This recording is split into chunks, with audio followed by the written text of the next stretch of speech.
Welcome to the next video. So in this video, I will be explaining one very interesting CPU scheduling algorithm which is called shortest remaining time first. Okay.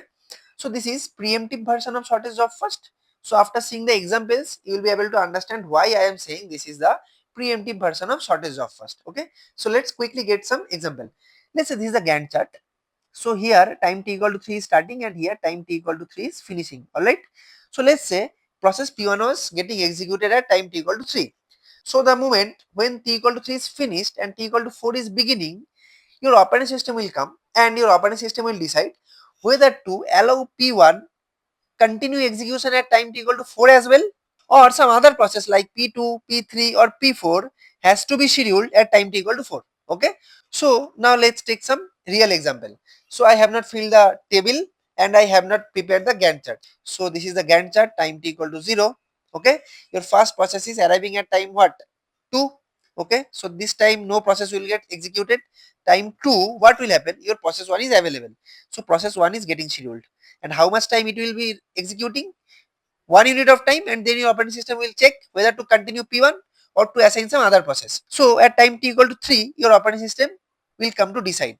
So at time t equal to 3, this bar's time has become 11, okay, because it is already executed by 1 unit of time, and by time equal to 3, you have received this process 2 as well.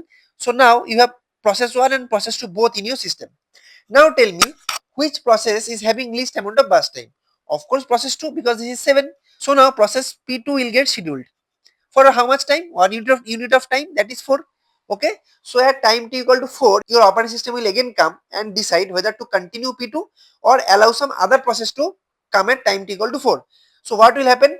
At the beginning of T4, P2 is already executed by 1 unit. So this 7 has become now 6.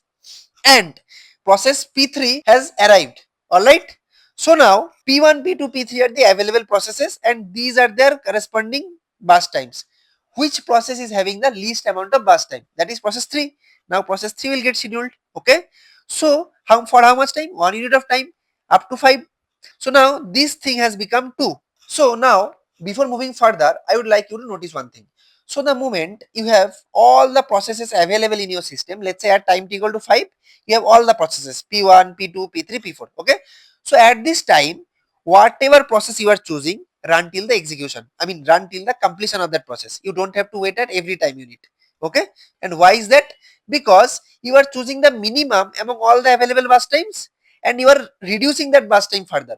So what will happen after reducing also, that will be the least bus time. Okay. So what will happen? Again P3 will be scheduled. And now for how much time? 2 units up to 7. And now this has become 0. Now which one is the least? That is 6. That is process P2. Now let me schedule process P2 as well again.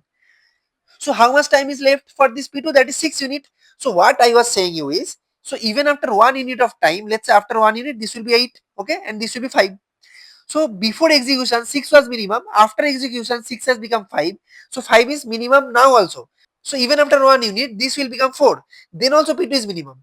Even after 1 unit this P4 will become 3. So then also P2 will become minimum. Okay. So it means so now we have all the possible processes in your hand. Pick the process, run till its completion. So after 1 unit of time, you don't again check further which process to schedule, just keep on scheduling the process. Okay. So P2 will be executing 6 more units. So what will become? That is 13. Alright. Now this will become 0. So now which one is the minimum? That is process P4. Okay. How many units? That is 7 units. So that this will become 20. Okay. Now this will become 0. Now process P1 is the only one. So that will get scheduled and up to 33. Now let's fill the table. So completion time of process 1. So that is 33. Completion time of process 2. That is how much? 13. Completion time of process 3, that is 7. Alright. So while writing the completion time always comes from this side. So completion time of P1 is 33, completion time of P4 is 20. Okay, let me write 20. Completion time of P2 is 13, completion time of P3 is 7. Okay, fine. So turnaround time, as you all know, completion time minus arrival time is turnaround time. So 33 minus 2, how much? 31. 13 minus 3, how much? 10. 7 minus 4, how much? 3. 20 minus 5, how much? 15. So now let's come to wait time. So what is wait time? So before wait time, let's see turnaround time. Turnaround time is burst time plus wait time. So wait time will be turnaround time minus burst time. Okay, let me change the color. Turnaround time minus burst time. Okay, so 31 minus 12. How much? 12 was the original burst time. How much it will be? 19. 10 minus original burst time, that is 7. So how much it will be? 3. 3 minus 3. What it will be? 0. 15 minus original burst time, that is 7. How much? 8. So now let's see the response time. What is response time? The time duration between the first time when the process is getting scheduled and the time in which the process has arrived. Okay. So when this process P1 has scheduled, so that is time t equal to, when it has arrived, time t equal to. What is the difference? 0. Coming to, so while calculating response time, go from this side. Okay.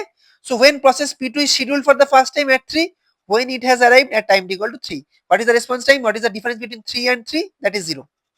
So now when process P3 is scheduled for the first time, that is 4. When P3 has arrived at 4, what is the response time? The difference between 4 and 4, that is 0. When this process P4 is scheduled for the first time, that is time t equal to 13. And when it was arrived at 5, what is the difference between 13 and 5? 8. So now let's see the schedule length. So what is the schedule length? So that is max completion time across all the processes. What is that? 33 minus minimum arrival time across all the processes. And what is that? That is 2. That is how much? 31. So throughput is number of processes divided by schedule length. What is the number of processes? That is 4. What is the schedule length? That is 31. So how much it is? Not calculating for saving some time. Alright. So now let me go back to the previous page. So that is, let's focus here. So for all t, that is for every time unit, your CPU will check the available processes and schedule the process with lowest amount of burst time. Alright. So there is a catch.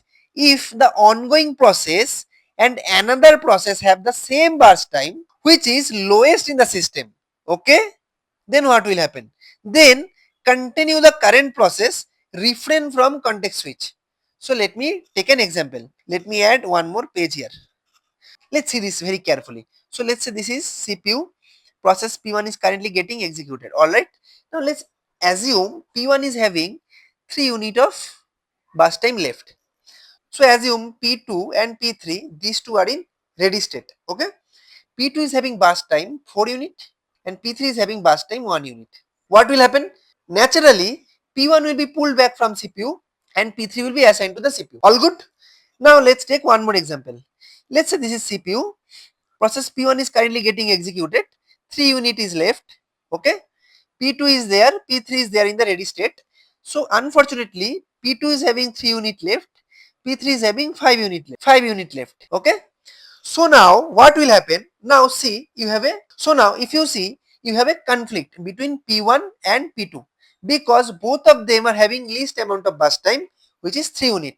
So now your operating system has two options.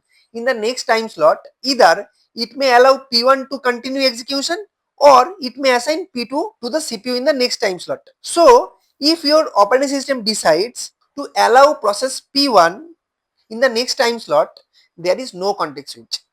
But if your operating system decides, no, we will assign P2 to the CPU, what will happen?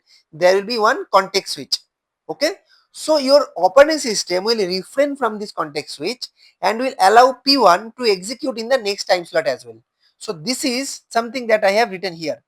So if I reiterate again, if ongoing process and another process have same burst time, okay, which is lowest in the system, then continue the current process and refrain from context switch. Alright. So in the next video, I will be showing you one more example so that you can understand it even more better way. Alright.